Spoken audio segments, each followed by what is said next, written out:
Actually, people seek to know about the situation, what is going on, via Facebook, Twitter, things like that, and they expect us to bring the same things. Actually, we cannot do as the social media does, because we seek other objectives, like we have to be accurate, we have to make sure it is something right or wrong. It's not about being fast. Okay, so this is the reason we are being pressed on to be quicker, and which is something cannot we do, because accuracy in this case is more important than the being fast. One question I'd like to ask is, I know in Australia I've been very disappointed with the ABC coverage of events in Syria, and at least 2 or 3 journalists that have been correspondents in this part of the world have supported what they call the revolution.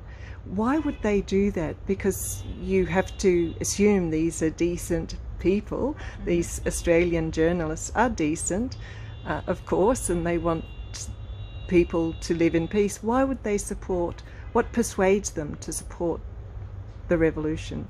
Yeah. Inverted commas. Of course, here in this country, like any country in the Middle East, there are things that we can build on in terms of reform, something like that. Yes, there was a problem here in the country, just like any other place in this region, things that should be reformed, but no, we shouldn't be go so far in it and exaggerate things. We don't need a war in order to make a reform. The things that happened here in Syria is destruction all over the place. So if you just fuel the war here in the country, you are not helping people.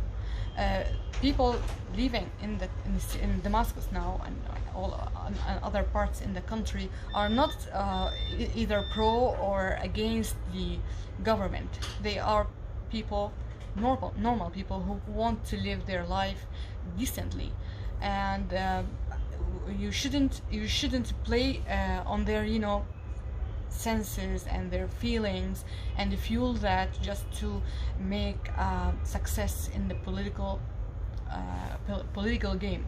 And that's what actually happened. It's a geopolitical game, isn't it? A geopolitical game. Yeah. It is. So I think maybe they are not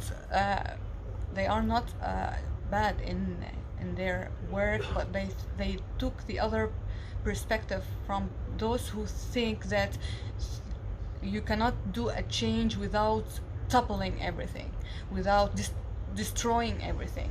And I think it is a destructive point of view that led us to the situation we are living now in. And if you ask people who are with the revolution, if they wish things didn't happen, they will say that. And I met so many of them. They said, we wish things didn't happen like that, because things got worse, not better. It is really what happened, and you can see that. Everyone in the world can see that nothing happened in terms of democracy. Nothing happened that support the situation of the Syrians. On the contrary, our economic and developmental situations is deteriorating, not the other way around, actually. So, because it is politics, it is not let's say a clean thing. The thing that happened is not honest, not transparent, if you want. So they believe the lie, and this is the result.